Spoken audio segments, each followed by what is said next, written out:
క్రికెట్లో ముందుండి నడిపించే ప్లేయర్స్ గురించి అందరూ మాట్లాడుకుంటారు, కానీ వెనుకుండి గెలిపించే కోచెస్ గురించి మాత్రం పెద్దగా మాట్లాడుకోరు. ఐపీఎల్ అంటే బిగ్గెస్ట్ కాంపిటీషన్ ఉన్న లీగ్లో కప్పు కొట్టాలంటే ఎత్తుకు పై ఎత్తేసే మాస్టర్ మైండెడ్ లాంటి కోచెస్ ఉండాలి. అలాంటిది ఈసారి అన్ని టీమ్స్కి హెడ్ కోచెస్ ఎవరున్నారు, ఏ టీమ్స్కి కొత్త కోచెస్ వచ్చారు, అసలు వాళ్ళ లీడర్షిప్ ఎలా ఉంది, ఈసారి ఏ కోచ్కి కప్పు గెలిపించే సత్తా ఉంది, ఇలా ఒకటేంటి ప్రతి విషయం మాట్లాడుకుందాం. మరి ఇలాంటి కంటెంట్ కావాలంటే మీకు ఎక్కడ దొరకపోవచ్చు. మన ఛానల్లో 365 డేస్ ఐపీఎల్ పైన వీడియోస్ వస్తూనే ఉంటాయి. ఐపీఎల్ పైన చిన్న అప్డేట్ నుండి పెద్ద అనాలిసిస్ వరకు ప్రతి విషయం మన ఛానల్లో ఉంటుంది. ఇంకా వై లేట్ మామా, ఈ సబ్స్క్రైబ్ అయితే కొట్టేసి ప్రతిరోజు వీడియోస్ తీసుకొస్తూనే ఉంటా. So let's begin the story. Number 10 Rajasthan Royals. Last సీజన్లో వీళ్ళు చూసిన అష్ట కష్టాలన్నీ ఇన్ని కాదు, దారుణంగా మ్యాచెస్ ఓడిపోవడం నుండి కెప్టెన్ వెళ్ళిపోయే వరకు తెచ్చుకున్నారు. ఇవన్నీ వెనుకుంటూ చూసిన రాహుల్ ద్రావిడ్ పనితీరు నచ్చలేదేమో కానీ అతన్ని పీకేసి మళ్ళీ పాత కోచ్ అయిన కుమార్ సంగకారాన్ని తెచ్చుకున్నారు. ఇదంతా వీళ్ళ అనుబంధం ఇప్పటిది కాదు, ఎప్పటి నుండో ఉంది. 2021 సీజన్ కోసం for the first time head coach and team director పొజిషన్లో తెచ్చుకున్నారు. ఆ సీజన్ నుండి 2024 సీజన్ వరకు 2 డిఫరెంట్ పొజిషన్స్ని మేనేజ్ చేసుకుంటూ వచ్చారు. ఏదో కోచ్గా పనిచేస్తున్నారు అని కాకుండా టీంని టాప్ లెవెల్లో తీసుకెళ్లారు. అసలు ఫైనల్స్ అంటే ఎలా ఉంటాయో తెలియని టీంని 2022 సీజన్లో ఫైనల్కి తీసుకెళ్లారు. మళ్ళీ 2024 సీజన్లో క్వాలిఫైర్ 2 వరకు వెళ్ళగలిగారు. ఇతర లీడర్షిప్లో బండి బాగా వెళ్తున్న టైంలో అవసరం లేకుండా రాహుల్ ద్రావిడ్ని తెచ్చుకున్నారు.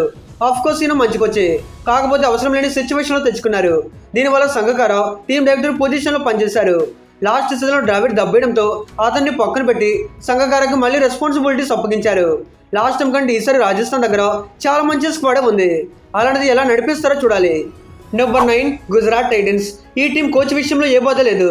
ఫ్రాంచైజ్ పుట్టినప్పటి నుండి నడిపిస్తున్న ఆశీష్ నెహ్రాని మరోసారి హెడ్ కోచ్గా కంటిన్యూ కాబోతున్నారు. ఈయన ట్రాక్ రికార్డ్ గురించి మాట్లాడుకుంటే అసలు ఎటువంటి ఎక్స్పీరియన్స్ లేకుండా వచ్చి ఈరోజు షార్ట్ టైంలోనే one of the most successful కోచ్గా ఉన్నారు.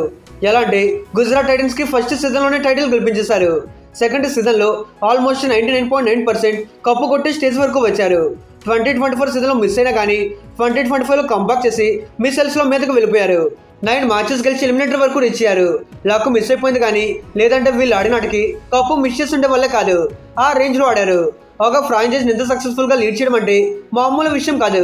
ఇక్కడ మిగతా కోచెస్కి నారాకి ఉన్న బిగ్ డిఫరెన్సెస్ ఏంటంటే అదే కమిట్మెంట్. మిగతా వాళ్ళంతా మ్యాచ్ ముందు వరకే ప్లాన్ చేస్తారు, కానీ ఇతను మాత్రం లాస్ట్ బాల్ పడే వరకు తిరుగుతూనే ఉంటాడు. మ్యాచ్ అయిపోయే వరకు బౌండరీ రోప్ చుట్టూ తిరుగుతూనే ఎప్పుడు ప్లేయర్స్కి ఇన్స్ట్రక్షన్స్ ఇస్తూనే ఉంటాడు. దీన్ని బట్టి గేమ్ పైన నారాగా ఉన్న కమిట్మెంట్ ఏంటో తెలుస్తుంది. నాట్ ఓన్లీ గేమ్ అనే కాదు, ఆప్షన్ టైంలో టీమ్ సెలక్షన్ విషయంలోనూ ఎంతో కేర్ తీసుకుంటాడు. మరి ఎంత మంచి కోచ్ని పెట్టుకోవడం టైటన్స్ లక్ అని చెప్పాలి. ఆల్సో ఇప్పుడు వీళ్ళ దగ్గర ఉన్న టీంతో టైటిల్ గెలిచిన సర్ప్రైజ్ అవ్వడానికి ఏమీ లేదు. Number 8 Lucknow super Giants. వీళ్ళ కోచ్ పైన డౌట్స్ నడిచినప్పటికీ మరో ఛాన్స్ ఇచ్చి చూద్దామని జస్టిన్ లంగర్ని కంటిన్యూ చేశారు. ఈయన లీడర్షిప్లో లక్నో లక్కతో పెద్దగా సాధించింది ఏమీ లేదు. 2024 సీజన్ కోసం అపాయింట్ అయితే ఆ సీజన్లో ఎల్ఎస్జీ 7 గేమ్స్ ఆడి 7th పొజిషన్తో ఎండ్ చేశారు. లాస్ట్ సీజన్లో అయితే 6 మ్యాచెస్ మాత్రమే గెలిచి మళ్ళీ 7th పొజిషన్తో ఫినిష్ చేశారు. మీరు చూస్తే యాంటీ ఫ్లవర్ ఉన్న టైంలో అంటే 2022 అండ్ 2023 సీజన్లో టీం చాలా బలంగా ఉండేది. ఈవెన్ ఆ 2 సీజన్స్లోనే క్వాలిఫై అవ్వగలిగారు. అదే లాస్ట్ 2 సీజన్స్ నుండి టీంలో బ్యాలెన్స్ మిస్ అయిపోయింది. అసలు ఆప్షన్లు ఎవరిని ఎందుకు కొంటున్నారో అర్థం లేకుండా కొనేసేవాళ్ళు. ఇప్పుడు చూసిన అలాంటి ప్లేయర్స్ని బై చేశారు. ఈ సీజన్లో కూడా దెబ్బేస్తే మాత్రం జస్టిన్ గారు బ్యాగ్ సర్దుకోవాల్సిందే. అదర్వైజ్ ఇతనైతే మంచి కోచే. ప్రీవియస్లీ ఆస్ట్రేలియన్ టీంని సక్సెస్ఫుల్గా నడిపించడంతో పాటు బిగ్ బాష్ లీగ్లో పార్టీ స్కాచర్స్కి 3 టైటిల్స్ గెలిపించి ఫైర్ చూపించారు. ఇక్కడ ఐపీఎల్లో అదే ఫైర్ మిస్ అవుతుంది. మరి ఈ సీజన్లో అయినా లక్నోలకు మారుస్తారో లేదో చూడాలి. Number 7 Calcutta night riders. ఈసారి వేళ కోచ్ని మార్చేశారు. లాస్ట్ సీజన్ వరకు చంద్రకాంత్ పండిత్ గారు ఉండేవాళ్ళు. కిందసారి కళ్ళు చెదిరిపోయే రిజల్ట్ రావడంతో ఆ దెబ్బకి కొత్త కోచ్ని తెచ్చుకున్నారు. కొత్త కోచ్ అంటే ఎవరు కొత్త పర్సన్ ఏమీ కాదు, ఎప్పటి నుండి అనుబంధం ఉన్న అభిషేక్ నాయర్ని తెచ్చుకున్నారు. ఫర్ ద ఫస్ట్ టైం 2018 సీజన్లో ఏదైనా కోచింగ్ స్టాఫ్లోకి వచ్చారు. అప్పటి నుండి డిఫరెంట్ రోల్స్లో పనిచేస్తున్నారు. కేకేఆర్ అకాడమీస్ చూసుకోవడం కానీ, టాలెంట్ స్కౌట్స్ కానీ, అసిస్టెంట్ కోచ్ అండ్ మెంటర్గా సర్వ్ చేశారు. మరి ఇంతకాలం కోచింగ్ స్టాఫ్లో పనిచేస్తూ వస్తున్నారు. టీంకి ఏది అవసరమో ఏంటో అన్ని అభిషేక్ గారికి తెలుసు. సో ఇతనికి హెడ్ కోచ్ పొజిషన్ ఇస్తేనే నడిపించగలడు అనే ఇంటెన్షన్తో వేరే ఆప్షన్ కోసం వెళ్లకుండా ఇతనికి ఇచ్చారు. ఇదైతే చాలా మంచి థింగ్ అని చెప్పుకోవాలి. ఏమీ తెలియని కొత్త వాళ్ళకి ఇవ్వడం కంటే ఆయనే తెలిసిన ఇతనికి ఇవ్వడమే బెటర్. మరి కేకేఆర్ కోచింగ్ స్టాఫ్లో వర్క్ చేయడమే కాకుండా లాస్ట్ కొన్ని ఇయర్స్ నుండి యూపీ వారియర్స్ అండ్ ప్రీవియస్ ఈపీఎల్లో టీకేఆర్ ఫ్రాంచైజ్కి హెడ్ కోచ్గా పనిచేశారు. ఎక్స్పీరియన్స్ చూసుకుంటే కావాల్సినంత ఉంది. ఏదేమైనా ఈ సీజన్ ఇతని లీడర్షిప్లో ఒక సరికొత్త కేకేఆర్ని చూసే పాసిబిలిటీస్ కనిపిస్తున్నాయి. Number 6 Punjab Kings. వీళ్ళ కోచ్ విషయంలో ఏ డౌట్ లేదు. లాస్ట్ సీజన్తో రఫ్ ఆడించిన రిక్కీ పాంటింగ్ని కంటిన్యూ చేస్తారు. ఎంత ఖర్చైనా పర్వాలేదు, ఇతను మా కోచ్గా ఉండాలి అని పంజాబ్ మేనేజ్మెంట్ చూస్తారేమో. ఎందుకంటే పెరుగన్నం తిన్నోళ్ళకి ఒకసారి బిర్యానీ పెట్టినట్టు ప్లే ఆఫ్ అంటే ఏంటో తెలియని టీంని ఏకంగా ఫైనల్కి తీసుకెళ్ళిపోయారు. ఈ ఒక్క రీజన్ చాలు పంజాబ్ ఫన్స్ పాంటింగ్కి గుడికెట్టేయడానికి. అయితే అతను కోచ్గా అపాయింట్ అయినప్పుడే చెప్పాడు, మీరు ఖచ్చితంగా సరికొత్త పంజాబ్ టీంని చూస్తారు అని. చెప్పినట్టే మాట మీద నిలబడ్డాడు. ఫస్ట్లీ టీం ఫెయిల్ నుండి తెలుసుకొని ఆక్షన్ నుండి స్టార్ట్ చేశారు. టీంకి ఒక స్ట్రాంగ్ కెప్టెన్ కావాలని పోటీ పడి మరి శ్రేయస్ అయ్యర్ని బయట చేయడానికి వెళ్లారు. And Indian domestic talent and star ప్లేయర్స్తో ఒక ప్రాపర్ స్క్వాడ్ని బిల్డ్ చేసుకున్నారు. సీజన్ ఆడిన ఫస్ట్ గేమ్ నుండి ఫైనల్ మ్యాచ్ వరకు పంజాబ్ ఆడ చూస్తే ఒక ఛాంపియన్ టీంకి ఏమాత్రం తక్కువ కాకుండా రాణించారు. పాయింటింగ్లో ఏదైతే aggressive, daring and dynamic approach ఉంటుందో అదే టీంలోకి తీసుకొచ్చారు. మెయిన్లో ఒక విన్నింగ్ కల్చర్ బిల్డ్ చేశారు. ఇది లాగే పాస్ట్లో పడుకోబడిపోయారు. ఇప్పుడు ఒక పాజిటివ్ అట్మాస్ఫియర్ బిల్డ్ అయింది కాబట్టి ఇంకా ఫియర్లెస్ అప్రోచ్తో వెళ్తారు. మరి పాయింటింగ్ని 4 years కాంట్రాక్ట్ మీద తీసుకున్నారు. అంటే 2028 సీజన్ వరకు ఇతను హెడ్ కోచ్గా ఉంటాడు కాబట్టి ఈ టెన్యూర్లో ట్రోఫీ గెలిపించడానికి వీలైనంత వరకు ట్రై చేస్తారు. అన్ని కుదిరితే ఈ సీజన్లో పంజాబ్ కప్పు కొట్టే అవకాశాలు లేకపోలేదు.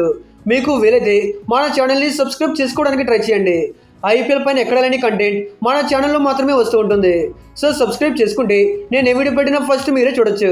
అందుకే కొట్టేసండి. Now let's get into the matter. Number 5 Delhi Capitals. వీళ్ళ కోచ్ విషయంలో ఏ చేంజో లేదు. మరోసారి యామంగ్ బదోనీనే కంటిన్యూ చేస్తున్నారు. ఇతన్ని లాస్ట్ సీజన్లోనే అపాయింట్ చేసుకున్నారు. యూజువల్ ఇతను కోచింగ్ మీద హై ఎక్స్పెక్టేషన్స్ ఉండేవి కాదు. కానీ ఇప్పుడైతే 2025 ఆప్షన్లో వండర్ఫుల్ స్క్వాడ్ బిల్డ్ చేశారు.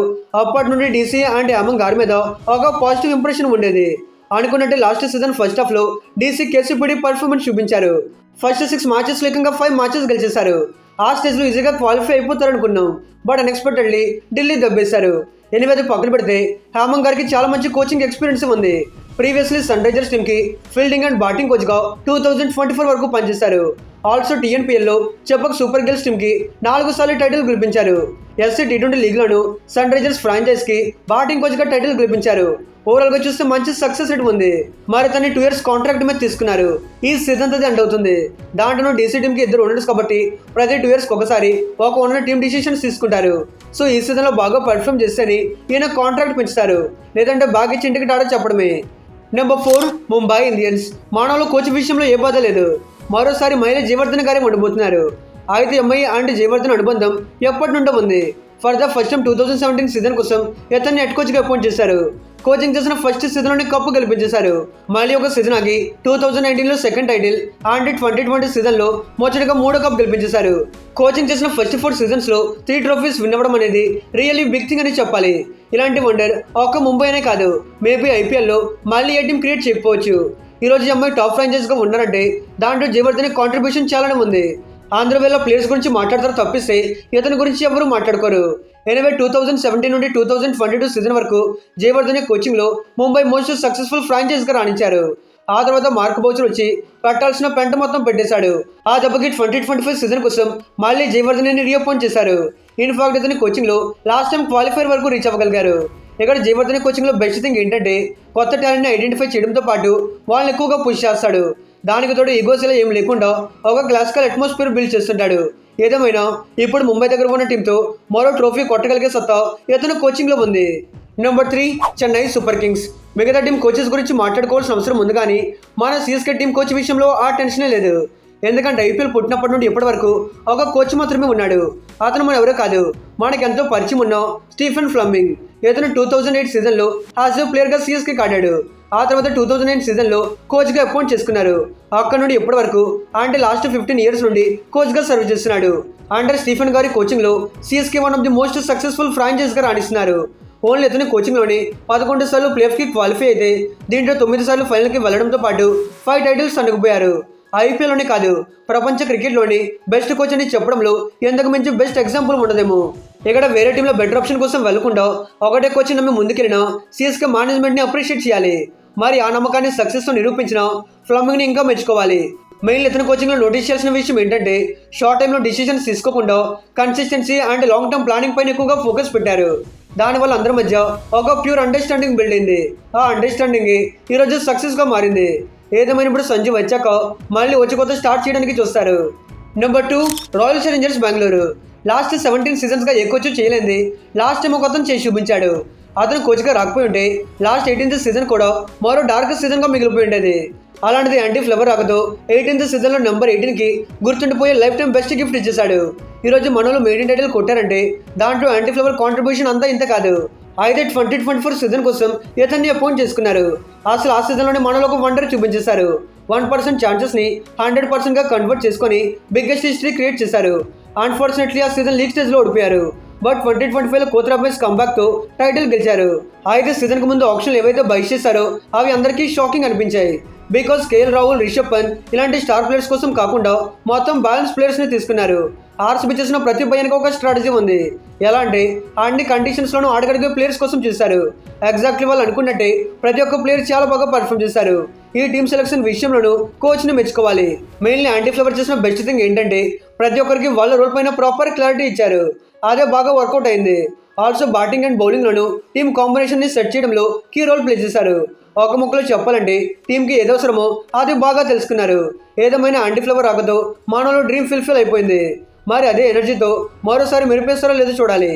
Number 1 Sunrisers Hyderabad. Recent టైమ్స్లో మనలో చాలా మంది కోచెస్ని మార్చారు. అలాంటిది 2024 సీజన్ కోసం తీసుకున్న ఒక్క డిసిషన్ ఈరోజు మన సన్ రైజర్స్ జాతకాన్ని మార్చేసింది. అదే డానియల్ విటోరీని హెడ్ కోచ్గా తీసుకురావడం. ఏదైనా తీసుకున్నాక సన్ రైజర్స్ ఫ్యాన్స్ అంతా షాక్ అయ్యారు. బికాస్ పెద్ద రెప్యుటేషనల్ కోచ్ని తీసుకుంటారేమో అనుకున్నారు. దానికి తోడు అసలు డానియల్ విటోరీ ఎవరో చాలా మందికి తెలియదు. అలాంటి పర్సన్ని తీసుకున్నాక మళ్ళీ అస్సాం వెళ్ళిపోవడమే అని ఫ్యాన్స్ అంతా ఫిక్స్ అయిపోయారు. అలాంటి అలసిపోయిన సిచ్యువేషన్లో విటోరీ గ్రౌండ్ లెవెల్ నుండి వాటర్ స్టార్ట్ చేశాడు. ఎలా అంటే ముందు సీజన్లో పర్ఫామ్ చేయని చాలా మంది ప్లేయర్స్ని రిలీజ్ చేస్తారనుకున్నాం. కానీ వాళ్ళ ఎబిలిటీస్ని చూసి అందరినీ రిటైన్ చేసుకున్నాడు.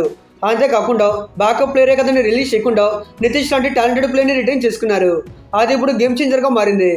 ఆల్సో టీంకి ఎలాగైనా ఒక క్వాలిటీ కెప్టెన్ కావాలని చెప్పేసి పార్ట్ కమెంట్స్ కోసం అగ్రెసివ్గా వెళ్లారు. అండ్ రవి సెట్ని బై చేశారు. ఇలా చేసిన ఒక్కొక్క మూవ్ 2024 సీజన్లో సన్ రైజర్స్ తలరాతిని మార్చేసింది. నెవర్ బిఫోర్ ఎవర్ ఆఫ్టర్ అనే విధంగా ఆరెంజ్ ఆర్మీ ఓచుకొత్త చూపించారు. లాస్ట్ 3 సీజన్స్ ఉంటే బాటంలో ఉన్న టీంని ఒక్కసారిగా ఫైనల్స్లోకి తీసుకొచ్చి ఆరెంజ్ జాతి మొత్తంలో ఒక జోస్ తీసుకొచ్చాడు. 2025లోనూ అదే జోస్తో మళ్ళీ మోత మోగించేశారు. ఒకప్పుడు ఎస్ఆర్హెచ్ అంటే పెద్దగా కేర్ చేసే వాళ్ళే కాదు.